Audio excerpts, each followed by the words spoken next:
कल मैंने आपसे 2 क्वेश्चन पूछे थे। मेरा पहला क्वेश्चन ये था कि उत्तराखंड में जो 4 धाम हैं वो कौन-कौन से हैं?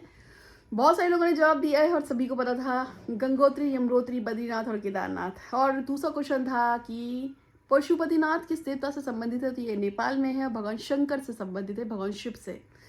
तो कहते हैं कि आधा भाग इसका केदारनाथ में है और आधा पशुपतिनाथ में है। ऐसा इसकी कहानी प्रचलित है। मैं कहानी तो नहीं बताऊंगी लेकिन ऐसा है।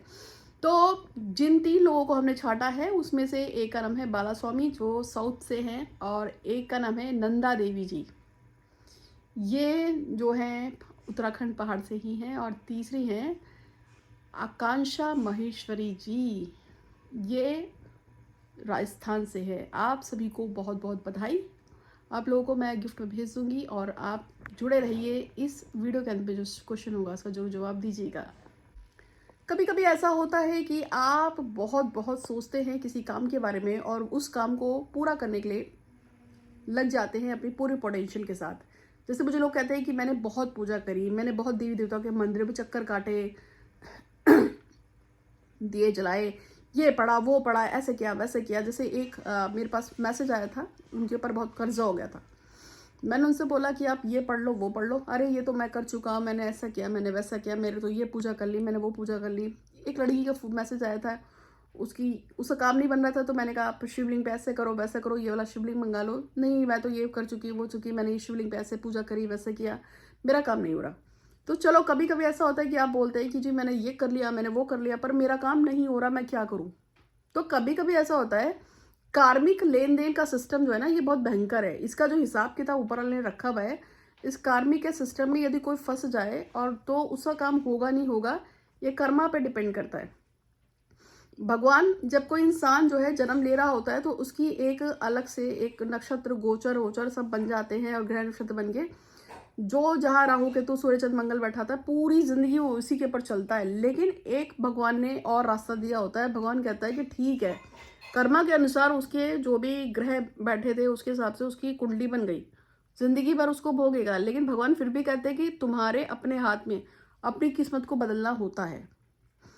और फिर से वही बात करूंगी कि इस किस्मत को बदलने के लिए भी लेन देन का जो सिस्टम था उसी से आपकी किस्मत बनी। तो इसी लेन देन के सिस्टम को यदि आप थोड़ा सा क्लेरिफाई कर ले, ठीक कर ले, साफ सूफ कर ले, चमका दें तो आपका लेन देन का सिस्टम चेंज हो जाता है। आज इसके ऊपर वीडियो है।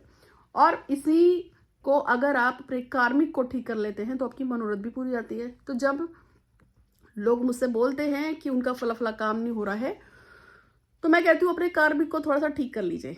तो आज मैं आपको बता रही हूँ कि यदि आप भी इन झंझटों में फंस गए हैं, आपका कोई खास काम है जो नहीं हो पा रहा है पूरा, तो सबसे पहले आपको क्या करना चाहिए कि किसी भी स्थान पे जाकर और आपको धूमधाम से एक अच्छा सा भोजन या प्रसाद वितरण करा देना चाहिए। अपनी कोई भी इच्छा हो उसको बोलकर एडवांस में एक भोजन वितरण या प्रसाद बंटवा दो। जैसे कि आप बहुत सारी बूंदी खरीद के हनुमान जी के मंदिर में बंटवा दीजिए कि भाई मेरा फला काम है अटका हुआ है, मैं एडवांस में बंटवा रही हूँ। जैसे कि आपने सुना है ना कि पहले राजा महाराजा होते थे, वो पहले प्रसाद पूजा पाठ अनुष्ठान कर देते थे, भंडारा कर देते थे, उसके बाद कहते थे कि भाई मेरी इच्छा है।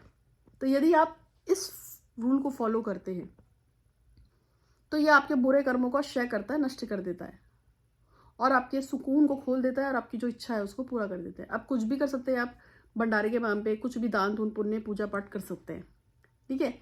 और जिन लोगों ने अभी मेरे से सामान मंगाया है उन सबके सामान धीरे धीरे जा रहे हैं। और हमने जो 1 तारीख को जो रुद्राक्ष खोला था जिसके लिए वो सबको जा चुका है। किसी ने कोई पूजा पाठ ली हो, सीखी हो, कुछ करी हो, उसको कुछ समझ में ना आ रहा हो तो व्हाट्सअप कर देना, आपको जवाब देंगे। और अगर आपकी कोई खास मनोकामना हो तो आप उससे पहले थोड़े से पूजा पाठ दान करवा दीजिए। इससे उस मनोकामना के पूरे होने के चांसेस बढ़ जाते हैं। लोग क्या करते हैं, मेरा काम हो गया तो मैं करूंगा, नहीं, पहले ही कर दो। अगर आप पहले ही कर देते हैं तो आप पे काम होने के चांसेस ज़्यादा हो जाते हैं। इसी छोटे से इस वीडियो में आज मुझको यही बताना था। उम्मीद है कि आपको वीडियो पसंद आया होगा। और अब आज का जो क्वेश्चन है वो मैं ये पूछ रही हूँ कि गुरु वशिष्ठ जो है, चलिए माता सती की माता का नाम बताइए। क्वेश्चन है, माता सती है ना, उनकी माता का नाम बताइए। बहुत आसान है, फिर भी पूछ रही हूँ, बताइएगा। धन्यवाद।